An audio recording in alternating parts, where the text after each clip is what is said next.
Assalamualaikum. Saya Cikgu Nur Ain Syamira binti Jarni. Okey, hari ni kita nak belajar apa? Kita nak belajar sejarah tahun 4 bab 1, mengenali sejarah. Topik dia sumber sejarah.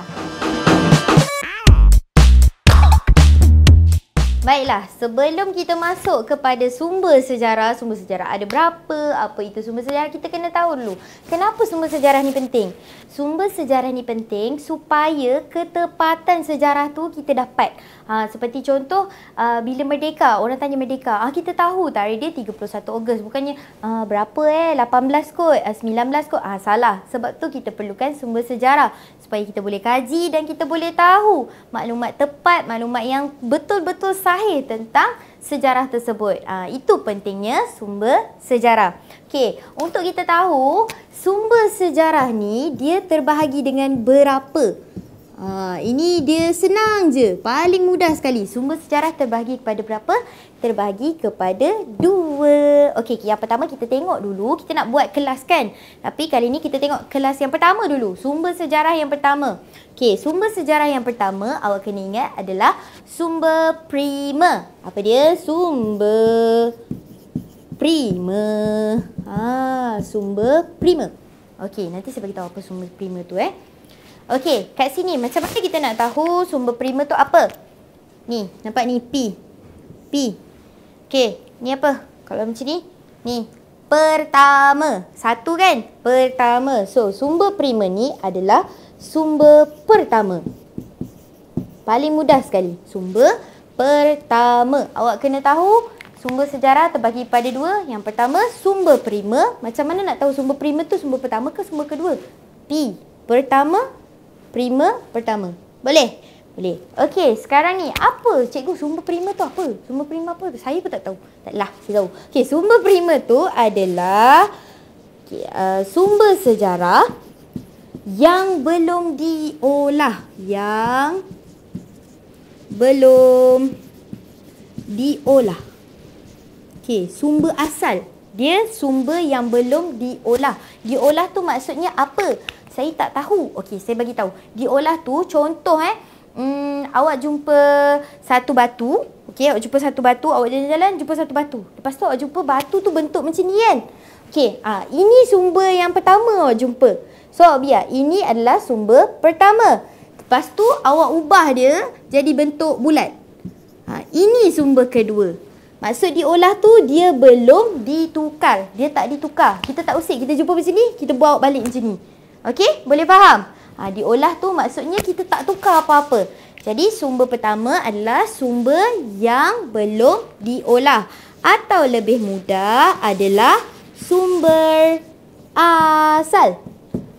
Sumber asal maksud dia sebenarnya sumber pertama ni awak tak boleh usik, awak tak boleh ubah. Dia memang macam tu keadaan dia. Kalau jumpa satu benda tu 3 segi, tak diubah, 3 segi lah dia. Kalau jumpa daun tu dah terkoyak sebelah. Macam tu lah keadaan dia selagi dia belum diubah atau diolah.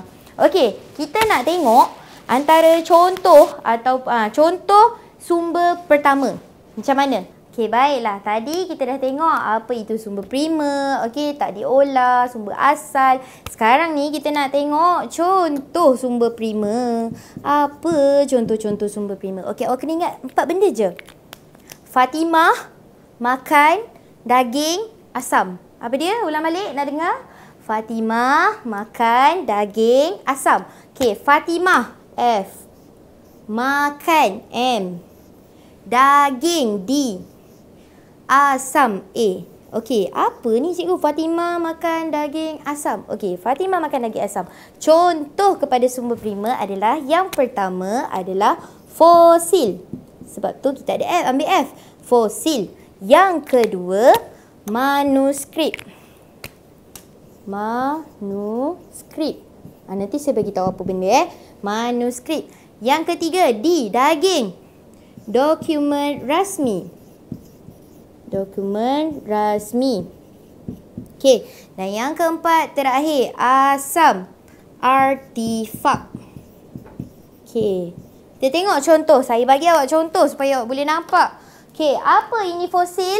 Nah, ni dia fosil. Nampak tak? Ni macam haiwan apa? Saya pun tak tahulah. Tapi dia lebih kurang macam Apa nak cakap ni? Kita pun tak tahu. Tapi nanti orang yang kaji dia tahulah. Kita tak tahulah. Okey, fosil. Fosil ni adalah tulang haiwan ataupun tumbuhan yang terawet. Okey, sumber pertama fosil, tulang haiwan ataupun tumbuhan yang terawet. Yang kedua, manuskrip. Manuskrip ni apa? Manuskrip ni adalah buku, dia lebih kurang buku, tapi kita jumpa dia dalam keadaan tulisan tangan. Bukannya awak tulis kat laptop, tulis kat komputer, lepas tu awak cetak, keluar. Tidak. Dia awak tulis dengan tangan. Tulis dengan tangan. Itu adalah manuskrip. Okey? Yang ketiga, dokumen rasmi. Dokumen rasmi ni macam contoh, dia orang yang dekat pejabat kan. Awak akan jumpa fail-fail. Tapi itu yang zaman sekarang. Yang zaman dulu dia lebih kurang. Macam tu. Dokumen rasmi lah tu. Okey? Dokumen rasmi. Ini contoh seperti contoh tentang sejarah-sejarah kita merdeka, sejarah-sejarah dulu pasal British, Jepun, semua ada dokumen rasmi. Perjanjian-perjanjian dulu macam perjanjian Pangko, perjanjian dan sebagainya, perjanjian Bangkok. Itu semua dokumen rasmi lah tu. Okey? Dan yang terakhir sekali adalah artifak. Nampak tak ni macam apa? Ni macam shilling kan? Ni macam shilling. Okey, artifak ni apa? Artifak ni dia adalah buatan manusia. Contohnya shilling. Beza artifak, awak senang je, mudah awak nak ingat. Fosil ni adalah haiwan atau tumbuhan. Manuskrip yang ditulis dengan tangan. Kalau dokumen rasmi, segala maklumat yang penting lah. Benda tu memang tak boleh ubah. Fakta. Yang ketiga, artifak buatan manusia seperti shilling. So itu untuk sumber prima. Boleh faham tak? Nak tahu tak sumber yang kedua apa? Okey, sumber kedua adalah sumber sekunder. Okey, sumber sekunder. Macam mana nak tahu dia sumber sekunder, sumber kedua ni sumber sekunder? Sumber pertama tadi sumber primer. Okey, atau primer. Sumber sekunder, macam mana nak tahu dia sumber kedua? Adalah S. Okey. Second. Second kan kedua kan? First, second. Betul? So awak kena ingat dia S. Second, sekunder maksudnya adalah yang kedua. Boleh faham tak? Mudah kan? Okey, sumber sekunder. Macam mana kita nak bezakan sesuatu benda yang kita jumpa tu adalah sumber pertama atau sumber sekunder? Sumber primer atau sumber sekunder? Okey, sumber sekunder ialah penulisan. Macam sumber primer tadi, awak ada jumpa barang lah, jumpa batu lah, jumpa shilling lah. Tapi yang ni dia jumpa penulisan. Okey, jumpa penulisan. Hasil sumber asal. Okey. Saya cakap apa tadi? Dekat sumber primer, apa yang kena tulis pakai tangan tadi? Manuskrip. Jadi, yang ni penulisan. Sumber sekunder adalah penulisan hasil sumber asal. Maksudnya dia sumber yang kedua. Kalau kita jumpa, kita tahu dia adalah penulisan hasil sumber asal, hasil yang kedua. Okey, kita ambil dari yang pertama, kita tulis balik. Kita cetak balik. Itu adalah hasil sumber asal, penulisan. Okey, kita nak tahu, kita nak tengok apa contoh-contoh dia. Okey, awak dah tahu sumber sekunder adalah penulisan hasil daripada sumber asal. Sekarang ni kita nak tengok contoh sumber sekunder ni. Tadi kalau sumber primer, Fatimah makan daging asam. Untuk sumber sekunder, awak kena ingat Akbar makan roti pasi. Akbar makan roti pasi. Okey, awak nak tahu apa benda ni? Akbar makan roti basi ni. Okey, Akbar makan roti basi. Contoh sumber sekunder yang pertama adalah A. Akbar. Ataupun sekarang ni kita panggil apa? Surat khabar. Pagi-pagi yang letak kat depan rumah tu. Dululah, sekarang kena beli ya. Surat khabar. Okey, yang kedua, makan. M. Majalah.